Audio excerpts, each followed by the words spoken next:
কুলের চাটনি। না না না, মাখা। চলো। সবাই বলে সরস্বতী পুজোর আগে কুল খেতে নেই, সেটা কেন খেতে নেই তোমরা কি কেউ বলতে পারবে? যদি কেউ জেনে থাকো তাহলে কমেন্ট করো।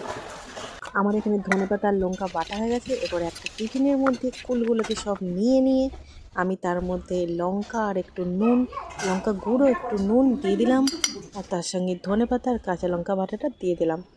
এবার ভালো করে এটাকে ঝাঁকানাকা ঝাঁকানাকা করে মিক্স করতে হবে। ঝাঁকানাকা ঝাঁকানাকা করে মিক্স করে নিলাম। চলো এবার দেখি এটা কেমন হয় খেতে।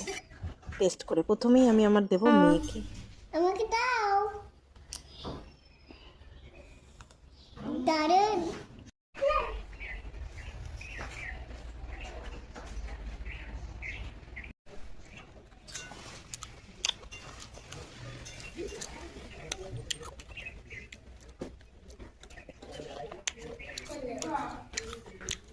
সেই সাথে